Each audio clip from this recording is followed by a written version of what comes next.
Hey, bonjour à tous, j'espère que vous allez bien, en tout cas moi pour ma part ça va super bien. Aujourd'hui on se retrouve pour la dernière vidéo de présentation du coffret légendaire Arc 5 et on termine avec l'archétype Vitesroid. C'est un archétype qui moi je ne connaissais pas super bien mais en tout cas qui peut faire pas mal de belles choses et je vais vous montrer tout de suite mon main deck. Alors on va commencer tout de suite par 3 frappeurs d'Aruma Vitesroid. Ça c'est la carte vraiment maîtresse du deck. Elle nous permet d'envoyer des Vitesroid au cimetière. Donc si cette carte est dans votre main, vous pouvez envoyer une carte Vitesroid depuis votre deck au cimetière et invoquer spécialement cette carte. Et aussi, vous ne pouvez pas invoquer spécialement, le monstre vent exclut le reste de ce tour. Si cette carte est envoyée depuis le terrain au cimetière, vous pouvez ajouter une magie piège Vitesroid depuis votre deck à votre main. Puis si vous contrôlez un monstre éclair, vous pouvez détruire un monstre sur le terrain. Vous pouvez utiliser chaque effet de frappeur d'Aruma qu'une fois par tour. Donc c'est vraiment très fort. Derrière on va jouer 3 machines habilles Vitesroid.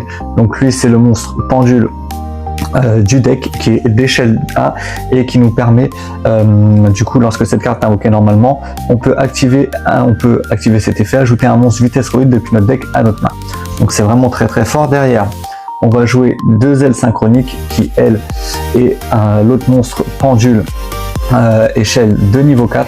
Donc si cette carte est ajoutée face recto à votre extra deck, que vous contrôlez minimum 2 monstres différents, des monstres synchro vent, vous pouvez envoyer une carte magie piège Vitesroid depuis votre deck au cimetière. Vous pouvez utiliser cet effet d'aile synchronique qu'une fois par tour, mais c'est surtout aussi son effet qui va nous permettre, pendule, qui va nous permettre de détruire nos 2 monstres pendules et de faire une synchro. Donc c'est vraiment très fort. Derrière on va jouer 3 Terror Top, donc elle c'est notre invocation spéciale du deck. Cette carte il me semble a été bannie pendant un certain temps et une fois qu'elle a été invoquée normalement ou spécialement on peut ajouter un monstre Vitesroid et derrière généralement on va ajouter le Tac et Tombor qui lui quand elle est ajoutée à la main peut s'invoquer spécialement et en plus elle permet de se sacrifier pour invoquer un synthoniseur, donc c'est vraiment très fort aussi. On va jouer le combo franchement Terror Top et Tac et Tombor Vitesroid est vraiment très fort. C'est dommage, ce qui aurait pu être plus fort c'est qu'il y en ait un des deux qui soit synthoniseur, mais c'est compensé par l'effet de Tac et Tombor. Du coup on va jouer 3 chiens de meute ultra Vitesroid. Donc lorsque cette carte est invoquée normalement vous pouvez envoyer une carte Vitesroid depuis votre deck au cimetière et durant votre même phase sauf le tour où cette carte a été envoyée au cimetière vous pouvez bannir cette carte depuis votre cimetière, puis cibler un monstre Vitesroid dans votre cimetière, mélanger-le dans le deck et si vous le faites invoquer spécialement un monstre synchro Vitesroid du même niveau mais de noms différents depuis votre extra deck mais annuler ses effets. Derrière on va jouer un Duc Den Deiko Vitesroid, donc lui est un monstre synthoniseur, donc on va commencer à en avoir besoin pour sortir nos synchros. Donc vous pouvez bannir cette carte depuis votre cimetière, invoquer spécialement un synthoniseur Vitesroid depuis votre main au cimetière. Vous pouvez utiliser cet effet de Duc Den Deiko Vitesroid qu'une fois par tour. Derrière la voix turbo Vitesroid qui lui c'est pareil, si on contrôle des monstres vent on va pouvoir l'invoquer spécialement depuis votre main et aussi vous ne pouvez pas activer d'effet de monstre vent exclu, c'est pas grave, on joue que des monstres vent. Le reste de ce tour vous pouvez bannir cette carte et un monstre Vitesroid depuis votre cimetière. Jusqu'à la fin de ce tour tous les monstres vent que vous contrôlez actuellement gagnent 800 attaque. Vous pouvez utiliser chaque effet de voiture turbo une fois par tour, donc en plus elle permet de booster nos monstres vent, donc c'est vraiment parfait. Derrière le petit dé à l'œil rouge Vitesroid, donc lorsque cette carte est invoquée normalement ou spécialement vous pouvez cibler un monstre Vitesroid que vous contrôlez, déclarer un niveau de 1 à 6 jusqu'à la fin de ce tour il devient de ce niveau, donc c'est vraiment très pratique pour moduler nos niveaux et sortir nos synchros. Et derrière le double yo-yo Vitesroid qui lui est la reborn du deck. Lorsque cette carte est invoquée normalement vous pouvez cibler un monstre Vitesroid de max niveau 3 depuis votre cimetière, invoquez-le spécialement. Donc voilà pour tous les monstres qu'on peut jouer. Derrière on va passer aux magies et pièges et on va tout de suite commencer par 3 égratignures Vitesroid. Donc elle c'est la tuto du deck, envoyer une carte Vitesroid depuis votre main au cimetière, ajouter un monstre Vitesroid depuis votre deck à votre main. Donc c'est simple et efficace. Derrière la petite roue Vitesroid, donc c'est vraiment une carte que j'aime beaucoup car comme vous le savez j'aime pas mal les lancers de dés. Donc cette carte là dit défausser une carte, lancer un dé à 6 faces puis invoquer spécialement depuis votre main et ou deck 1 ou 2 monstres Vitesroid dont le niveau total est égal au résultat mais annuler leurs effets. Si vous n'invoquez pas spécialement vous perdez des livres points égaux au résultat x 500. Vous ne pouvez activer qu'une roue Vitesroid par tour. Donc c'est assez sympa.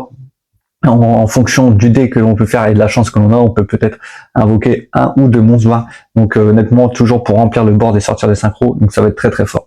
Derrière, Miracle, Éclair, Vitesse Roid. Donc c'est une très bonne carte pour gérer les boards adverses qui nous permet de détruire des monstres de l'adversaire, donc très pratique. Et derrière, un Dupli Portail Vitesse Roid, pareil, qui va nous permettre de renvoyer un monstre de l'adversaire. Donc c'est vraiment pas mal. Donc voilà pour le main deck. Pardon, pour les cartes du main deck, et on va passer tout de suite au end trap. Donc comme vous le savez, c'est assez générique. Je vais jouer 3 floraisons de cendres, 2 Uluberlu, 3 Infini éphémères, un talent des triples tactiques, 2 illusionnistes d'effet et 2 Nibiru. Donc voilà pour tout ce qui va être la partie end trap. On va passer tout de suite à l'extra deck. Bien sûr, vous pouvez jouer les Fuvalos, car je le répète, ce deck est réalisé avec les 3 coffrets, de légendaire Arc-Fight. Donc logiquement, vous avez tous les Mulcharmy en x3. Donc n'hésitez pas à les mettre, mais moi il est resté dans mon deck au dice. Donc voilà, j'ai pas voulu trop changer les cartes et je vous ai mis des staples assez génériques, comme j'avais fait la semaine dernière avec Lunalight. Donc on va passer tout de suite à l'extra deck. Donc 2 tireurs élastiques grande vitesse Roid, qui est la link du deck. On va jouer 2 planeurs, qui généralement va nous permettre de débuter tous nos combos. On va jouer un petit tireur de bouchon grande vitesse Roid. Alors je joue pas mal de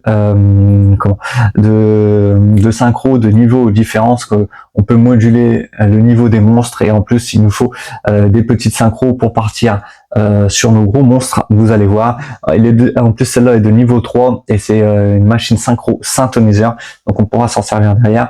La petite dragon synchro de l'éclair de cristal, qui lui pareil est une très bonne carte pour négater les effets de monstres. Derrière on va jouer un Aguata grande vitesse, un petit puzzle grande vitesse Roid, un dragon rapide de l'éclair, les 2 dragons synchro de l'éclair, un Drake volant grande vitesse Roid. Donc ça c'est une très bonne carte en go second qui nous permet juste de détruire tous les autres cartes sur le terrain. Donc c'est vraiment très très fort.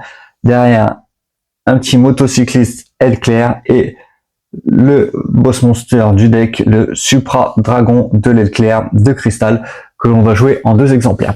Voilà pour le deck profile Vitesse Roid. N'hésitez pas à me dire ce que vous en pensez dans les commentaires. Si vous aimez bien cet archétype, si vous pensez qu'il est aussi fort que le deck Clair de Lune, donc ou que le deck Yeux Impair, n'hésitez pas à me le dire. En tout cas, c'était un plaisir de vous faire cette petite série de vidéos, et on va repartir dès la semaine prochaine sur des decks profile, des decks un peu plus casu, on va dire, ou voire même compétitif. Donc j'espère que ce contenu vous plaît. N'hésitez pas à vous abonner pour ne rien louper des prochaines sorties vidéo. Le défi des 700 abonnés est toujours en cours, donc je compte sur vous. C'était Atlas 510, c'est au plaisir de vous retrouver pour une prochaine vidéo. À bientôt.